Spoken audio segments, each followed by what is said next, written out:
XFM Express Balita.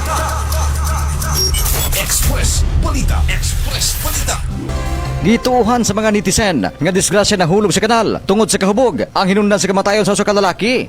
Kinihuman na diskubrihan sa mga residente ang patayng lawas nga naghapa sa kanal sa Mangga Barangay Bisayan Village, Tagum City niadtong Hulyo 27 sa buntag.